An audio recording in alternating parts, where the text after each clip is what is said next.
간절함과 처절한 심정으로 전심을 다해 예배하게 하옵소서.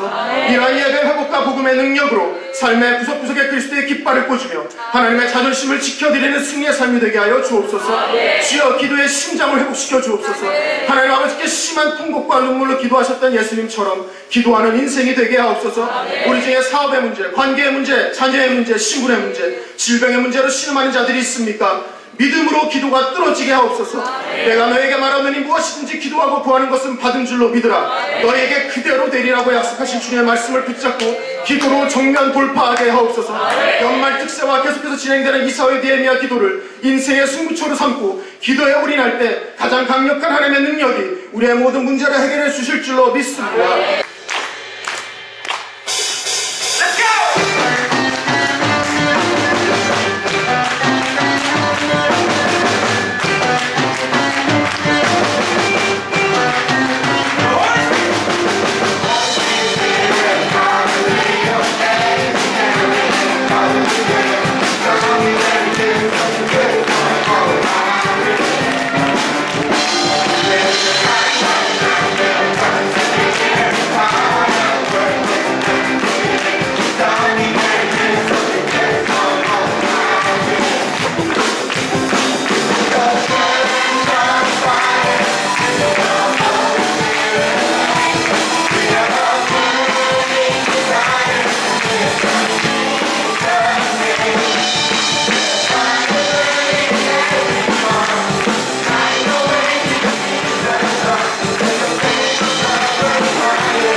저를 위로하시면서요, 두 가지 약속을 주셨거든요.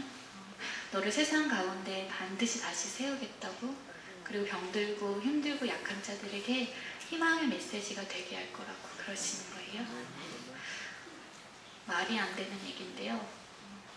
나는 할 수 없는 이야기지만 성경 속에 살아계신다는 그 하나님이 정말로 지금도 살아계신다면 그분이라면 하실 수 있을 것 같은 그런 생각이 드는 거예요. 어디 한 군데 나아진 데도 없고요. 네 얼굴이 막 예전처럼 다 회복될 거야. 막 그런 약속도 아니었는데요. 다 끝나버린 것 같은 인생에 그분이 계획이 있으시다는 말씀에 제 마음이 달라지기 시작했어요. 집에 돌아가서요. 제가 처음으로 거울을 보시는 마음에 이제 용기가 생기는 거예요. 거울 앞에 섰어요. 저희 엄마 화장대 거울 이렇게 전신 거울 앞에 서서요. 되게 멀리서 이제 처음에는 보는데 처음 보는 얼굴이에요. 너무 어색하더라고요. 그래서 뭐라도 해야 될 것 같아서 이렇게 인사했어요. 안녕 이지선 이렇게 볼 때마다 인사했어요. 근데 또 신기하게도 자꾸 보니 또 정드는 얼굴이더라고요. 얼마 지나지 않아서 몇 주가 걸리지 않았어요. 점점 거리 좁혀가면서 아주 가까이서 아 이제 이 얼굴이 내 얼굴인 거구나 제가 받아들이기 시작했어요. 하나님의 사랑은 너무나 커서요. 인정하고 싶지 않았던 제 모습마저 인정하고 안아주고 사랑할 수 있도록 만들어주셨던 것 같아요. 제가 얼굴뿐만 아니라 목 피부도 굉장히 많이 다쳤어요. 근데 이 목 피부가요. 가만히 있다가도 고개를 뒤로 젖혔을 때 한 2배 이상은 쫙 늘어나줘야 되는 피부거든요. 근데 반대로 막 당겨지다 보니까 턱도 내려앉고 나중에는 이 몸 앞쪽에서 그 당겨지는 피부의 힘이 얼마나 센지 척추가 다 휘어지는 거예요. 척추에 압박골절이라는 것이 생기고 이렇게 온몸이 휘어져서 땅을 보고 걸을 수밖에 없게 몸이 다 휘어져 갔어요. 그래서 어제 나도 고개를 한번 들어보겠다고 몇 번 수술을 받았는데 수술이 별로 이렇게 성과가 없었어요. 그래서 길을 알아보다가 제가 일본에 가게 된 거예요. 아는 사람 하나 없는 그곳으로 말 그대로 정말 기적처럼 길이 막 인도되어졌었거든요. 그래서 제가 일본에 가면 하나님이 좀 짠 하고 막 나타나셔서 막 일이 막 착착 될 줄 알았어요. 근데 여전히 쉽지 않았어요. 처음에 16시간 동안 수술을 받았는데요. 그 수술이 잘못되었다는 거예요. 그래서 목숨을 걸고 12시간 재수술을 받았어요. 다음 사진 보시면 수술이 끝났는데 혼자 숨을 못 쉬는 거예요. 그래서 코로 위안까지 튜브 넣어서 기도가 막힐 때마다 이제 석션을 하면서 저러고 이틀을 있는데요. 정신이 말짱한 중에 저렇게 호흡기를 달고 있는 건 너무나 고통스러운 일이었어요. 기후만 있으면 다 뽑고 천국 가고 싶다는 생각이 간절할 정도로 괴로웠던 시간인데요. 지금은 저 사진 보면 봐요. 내가 이렇게 기계에 의존하지 않아도 너무나 자연스럽게 숨 쉬고 있다는 사실 다시 한번 감사하게 주는 사진이고요. 그리고 고생은 좀 했지만 제가 일본에서 1년 만에 돌아올 때 제 모습은 지금 여러분 저 보시는 것처럼 이렇게 똑바로 서서 사람들하고 눈 마주치고 이야기할 수 있게 됐고요. 그리고 고개를 들면 하늘을 볼 수 있는 은혜를 하나님 제게도 허락해 주셨어요. 다음 사진 보시면요. 아까 그 수술을 받고 한 일주일 동안 계속 고열이 났어요. 그래서 어느 날 제가 해열제를 먹고 잠이 들면서 예수님 일본에는 같이 안 오셨나 보다고 막 왜 이렇게 힘이 드는 거냐고 막 이제 투덜거리면서 잠이 들었거든요. 열이 내리고 눈을 떠보니까 제 병실 창문이에요. 너무나 파란 하늘과 찍어놓은 듯한 구름 한 점 그리고 반쯤 열린 창틀로 예수님의 십자가가 보이는 거예요. 매일 똑같이 보는 창문이었을지 모르지만 그날 제 눈에는요. 지선아 잘 참고 있구나. 내가 지금 너와 함께하고 있단다. 이렇게 주시는 선물 같아서 제가 누워서 찍은 사진이에요. 진짜 너무너무 아팠을 때는요. 병실에 걸린 십자가 보면서 막 그런 생각도 한 적 있어요. 예수님 나만큼은 안 아프셨을 것 같다고. 솔직히 며칠 만에 끝나시긴 했잖아요. 나는 몇 년 동안 끝나지도 않고 예수님 환상을 아시냐고 막 이러면서 따진 적도 있어요. 근데 사고 나고 3년째 되던 고난주간에요. 제가 참 감사한 경험을 하게 되었어요. 예수님 십자가를 고난을 묵상하고 기도하던 중에 참 감사한 경험을 하게 되는데요. 어느 순간 저 분명 예수님 생각하고 있었는데 어느 순간 제 눈앞에요. 제 고난이 막 눈앞을 이렇게 스쳐 지나가는 거예요. 생각하는 것만으로도 너무 아파서 제가 엄마에게도 말할 수 없었고 글로도 쓰지 못했던 그런 순간들이 마치 영화의 필름처럼 눈앞을 막 스쳐 지나가는데요. 그걸 보고 있자니 제가 우는 것 말고는 할 게 없도록 그냥 울었어요. 근데 그 울고 있는 제 마음에요. 진짜 어떤 소리는 아니었지만 예수님 말씀하시는 거예요. 지선아, 네가 느꼈던 그 살의 찢김과 찔림이 어떤 거였는지 네가 당해야 했던 그 수치와 부끄러움이 어떤 거였는지, 네가 겪었던 그 공포와 두려움이 어떤 거였는지 다른 사람 몰라도 나는 다 알고 있다고, 내가 다 알고 있다고 제 마음으로 말씀하시는 거예요. 돈을요, 한 100억 원을 준다 해도 보상받지 못할 것 같은 마음이었어요. 바꿀 수 없는 제 삶이 있었고 제 꿈이 있었거든요. 근데 내가 다 알고 있다는 그 말 한마디에 제 눈물이 닦여지는 거예요. 참 신기하죠? 눈물만이 눈물을 닦아줄 수 있고요, 아픔만이 아픔을 안아줄 수 있어요. 저는 예수님 십자가 그 안에 세상의 그 어떤 고통도, 그 어떤 고난도 안아줄 수 있는 진짜 위로가 있음을, 진짜 사랑이 있음을 그 시간 경험하게 되었어요.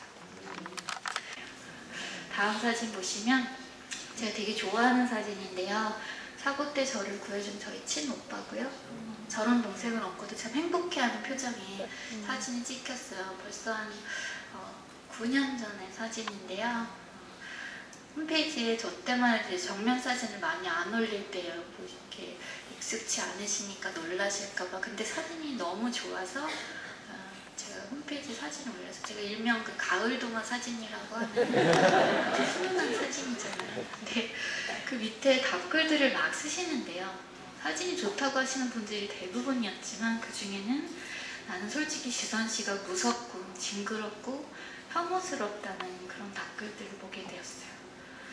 굳이 솔직하지 않아도 되는 자리에서 막 솔직해지시는 분들 계시잖아요. 솔직한 반응들을 보면서 저는 또 마음이 막 무너지는 거예요. 아, 나 이런 얼굴인 거구나, 이게 사실인가 보다 하고 마음이 막 바닥을 치려는 순간 제가 그 전까지 깨닫지 못했던 사실 하나를 깨닫게 되었어요. 제 눈이 그 사람들의 눈 같지가 않아서 너무 감사하더라고요. 제 눈에 제 모습이 거울을 볼 때마다요, 막 무섭고 징그러워 보였으면 저 정말 하루도 살 수 없었을 거예요. 믿으실지 모르겠지만 저 때도 지금도요, 거울 보면서 그래요. 뭐 이만하면 나름대로 꽤 귀엽다고 그렇게 생각하고 살았거든요. 요즘에 막 성령이 임하시면 예뻐 보이는 날도 있어요. 덤으로 산다고 말하고 사는데, 이 덤으로 사는 삶이 죽지 못해 사는 것이 아니라 제가 기쁘고 감사하게 살아갈 수밖에 없도록 내게 그다지 밝지 않은 눈과 그다지 솔직하지 않았던 마음을 주셔서 이렇게 나를 이렇게 쌓아주셨던 거구나, 하나님 지켜주신 거구나 깨닫게 되었어요. 제가 이런 얘기 하잖아요. 그러면 하나님 잘 모르시는 분들은 저한테 막 그러죠. 굉장히 성격이 낙천적인 것 같다고, 참 긍정적인 생각을 하면서 살았나 보다고 막 저를 칭찬을 하세요. 근데 저는 결코 이게 제가 칭찬받을 일이 아니라고 생각해요. 제가 한 게 아니거든요. 저도 사람이고 저도 여자예요. 어떤 얼굴이 예쁜 얼굴인지 너무너무 잘 알아요. 여자분들은 제 마음 이해해 주실 거예요. 우리가 여자들은 미용실 가서요, 앞머리 잘랐는데 진짜 내가 생각했던 것도 5mm만 짧게 잘라줘도 막 거울 볼 때마다 막 잡아 당기면서 막 짜증나는 게 그게 여자 마음이거든요. 지금도 그런 마음이 드는데, 한 달이면 길어질 머리 같고도 그런 마음이 드는데, 제가 1년이 지나도 몇 년이 지나도 변할 기대가 거의 없었던 제 얼굴을 보면서 그런 평안함이 있었던 거, 예전의 사진 치우지 않고 그대로 볼 수 있었던 거, 저는 하나님이 주신 기적과 같은 일이라고 생각해요. 제 말로, 사람의 말로 더 이상은 이게 어떻게 일어난 일인지 설명할 수 없을 만큼 기적과 같이 놀라운 일을 제 삶 안에, 제 마음 안에, 제 인생 가운데 주신 것 같아요. 다음 사진 보시면요, 저희 가족 사진이고요. 하나님께서 제게 참 건강하고 좋은 가족을 주셨어요. 그래서 어려운 시간 하나님의 사랑이 얼마나 따뜻한지 제가 가족을 통해서도 많이 느낄 수 있었던 것 같아요. 엄마하고 있었던 얘기 하나 나눌게요. 되게 많이 아플 때예요. 사고 나고 1년이 채 되지 않았을 텐데, 이제 너무 몸이 이제 아프니까요. 제가 막 그때는 그랬어요. 나는 그렇게 오래 살진 않았으면 좋겠다고. 네, 엄마랑 자기 전에 이런저런 얘기를 하다가 제가 엄마한테 뜬금없는 질문 하나 했어요. 엄마랑 나랑 바꿀 수 있으면 엄마 인생이랑 내 거랑 좀 바꿔줄 수 있냐고 물었어요. 저희 엄마가 무슨 소리 하냐고, 바꿀 수만 있으면 엄마는 1000번이고 1000번이고 바꿔주고 싶다고 그러시는 거예요. 부모님 사랑 그런 것 같아요. 자식이 힘든 길, 아픈 길 갈 때 1000번이고 1000번이고 대신해주고 싶은 마음, 그게 부모님 마음 안에 담긴 사랑인 것 같아요. 아마 각자 표현의 방법은 조금씩 다르실지도 모르지만 아마 같은 마음 가지고 계실 거예요. 근데 하나님께서요, 그 하나밖에 없는 아들 예수님을 이 땅 가운데 죽어야만 끝이 나는 그 길 가운데 내려보내실 때 하나님 마음 안에 담긴 저와 여러분을 향한 사랑이요. 도대체 얼마나 큰 사랑인가, 자식을 내어 던질 만한 사랑이라는 것이 도대체 얼마나 어마어마한 사랑인가 제가 생각하게 되는 거예요. 이렇게 살다 보면요, 내가 참 초라하게 느껴지는 날이 있는 것 같아요. 그래서 이거 뭐 더 살아서 무엇하나 그런 한심한 생각이 드는 날이 인생에 한두 번쯤은 오는 것 같은데요. 우리 그럴 때마다 꼭 기억해야 될 사실은 우리는 그렇게 어마어마한 사랑을 받고 그 사랑 때문에 여기 이렇게 숨쉬고 살아있다는 사실 꼭 기억해야 될 것 같아요. 다음 사진 보시겠습니다. 제가 푸르메재단이라고요, 한국에 장애인들을 위한 재활병원을 짓고자 하는 아주 좋은 재단의 홍보대사를 맡고 있어요. 저기서 하자는 일은 거의 대부분 하고 있는데요. 재작년에 저한테 마라톤을 같이 하자고 그러시는 거예요. 이제 진짜 무식하면 용감해지는 게 말이 맞더라고요. 마라톤이 뭔지도 모르고 하겠다 그랬어요. 근데 마라톤 대회 전날 이제 버스를 타고 이제 내일 이 거리를 다 달리게 될 거라면서 42.19km죠. 26.5마일을 버스를 타고 이렇게 돌아보는데요. 너무 먼 거리더라고요. 그래서 나는 할 수 없는 거구나 이렇게 생각을 하고 마라톤 당일 아침에 교통카드를 주머니에 넣고 좀 뛰다가 힘들면 이제 전철 타고 집에 갈 거라고 마라톤을 시작을 했어요. 뉴욕 시민 마라톤 대회였는데요. 뉴욕시 전체가 축제가 되더라고요. 그래서 길가를 다 양쪽을 막고 막 뉴욕 시민들이 다 나와서 막 응원을 해요. 근데 막 계속 뛰라고 박수 치는데 마냥 걷기가 굉장히 민망한 거예요. 그래서 좀 뛰기도 하고 막 길을 막고 응원을 하는데 그만 뛰겠다고 거기를 비집고 나간다는 것도 너무너무 이렇게 용기가 필요한 일이더라고요. 그래서 정말 10km도 뛰어본 적 없었는데요. 10km 지점도 지나고 하프 지점도 지나고요. 가고 있었어요. 근데 한 35km 지점쯤 가니까요. 다리가 이제 빠질 것 같은 거예요. 제 다리가 아니에요. 이제 걷는데 한 발짝 걸을 때마다 그냥 아 하는 소리가 그냥 계속 나고요. 나도 모르게 막 울고 있기도 하고 주저앉아 있기도 하고 누가 지나가다가 바나나 나눠주면 그 바나나 먹고 또 힘내서 좀 걷다가 근데 참 이상한 게요. 너무너무 힘이 드는데 그만둘 수가 없겠는 거예요. 사람들이 왜 인생이 마라톤 같다고 말하는지, 마라톤이 왜 인생 같다고 말하는지 알 것 같았어요. 어디서 그만둬야 될지 모르겠는 거예요. 그래서 그냥 계속 걸었어요. 해가 다 지고요. 다음 사진 보시면 제가 7시간 22분 만에 42.19km 완주하는 사진이에요. 들어오기 5m 전에 재단 이사님이 태극기 주셔서 마치 계속 뛰어온 것 같은 표정으로 뛰어 들어가고 있는데요. 저기를 들어가면서요 깨달은 것이 있어요. 분명히 그만두고 싶고 죽을 것 같은 고비들이 있었거든요. 근데 가만 보니까요 죽을 것 같은 거지 진짜 죽는 건 아니더라고요. 내가 그만두기 전까지 그 레이스는 끝나지 않는 거더라고요. 하나님께서 저와 여러분들에게 각자의 마라톤을 주신 것 같아요. 그날 아침에 42.19km는 저에게 기적과 같은 숫자였어요. 근데 포기하지 않으니까 기적이 일어나는 거예요. 각자에게 우리가 각자에 맡겨진 이 마라톤을 포기하지 않고 한 발자국 한 발자국 좀 느리면 어때요? 가다 보면 언젠가 하나님 원하시는 그 파이널 지점 앞에서 정말 승리의 깃발을 흔들며 하나님 품 안으로 달려갈 그날을 기억하면서 그날을 기대하면서 여러분 포기하지 말자고 제가 그런 얘기 나누고 싶었어요. 지금이 좋아요.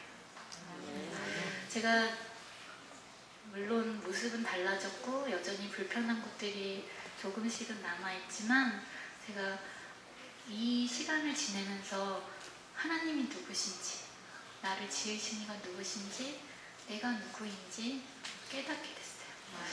진리가 저를 자유케 하는 거예요. 이미 하나님의 손안에 잡힌 그 사람이 되고 나니까요. 지금 이 모습이든지 옛날 얼굴이든지 이제 별 의미가 없어진 거예요. 되게 중요하지 않은 일이 된 거예요. 부디 제가 참 마음에도 없는 소리를 저렇게 길게 한다라고 생각하시는 그런 분들이 없으시기를, 이 새벽부터 이렇게 꼬여서 사시는 분들이 없으시기를 바랍니다. 이렇게 길지 않은 인생을 살았지만 제가 아까 말씀드렸듯이 이제는 화상의 고통이 인생의 전부 그 고통이 아니라는 것도 알게 되고요. 우리 인생 가운데 정말 화상의 고통만큼이나 아픈 이야기들이 친구들에게조차 가족들에게조차 꺼내놓을 수 없는 이야기들이 가슴에 차곡차곡 쌓여가는 것이 어쩌면 인생이란 생각이 들기도 해요. 근데 그러더라고요. 내 마음이 너무나 가난해져서요. 채워지지 않는 그 무엇으로도 채워지지 않고 그 공허하고 주인을 잃은 것 같은 길을 잃고 헤매이는 마음 가운데 하나님 앞에 섰을 때 하나님 그러시죠. 너 참 불쌍한 거 안 됐구나. 그러신 것이 아니라요. 심령이 가난한 자 복이 있나니 천국이 저의 것임이라 하셨어요. 너무나 가난했던 제 마음에, 지옥과 같았던 제 마음에 하나님 천국을 주셨어요. 성령께서 친히 찾아오셔서 제가 그 나라를 꿈꾸게 하시는 거예요. 하나님의 나라를 지금 이 순간에도 천국이 아닌 이 땅에 살면서도 제가 하나님이 다스리시는 그 나라를 지금 경험하면서 사는 거예요. 이 시간 동부 사랑의 교회 이 새벽에 하나님 은혜를 사모하면서 나오신 여러분들 마음속에 혹시나 해결되지 않은 그 가난한 마음이 있으시다면 하나님 앞에 내어놓고 그 가난한 마음을 천국으로 바꾸어 달라고, 세상의 동정이 아닌 하나님이 세상이 부러워할 만한 그런 천국으로, 천국의 보화로 바꾸어 달라고 이렇게 사모하는 마음들이 생겼으면 좋겠어요. 들어주셔서 너무 감사하고요. 저는 그래도 여기서 한 1시간 정도 떨어진 곳에 살고 있어요. 혹시나 한인타운이나 어디서 저를 마주치게 되시거든 반갑게 사랑의 교회에서 봤었다고 인사해 주시면 제가 또 2배로 더 반갑게 인사하도록 할게요. 오늘 특수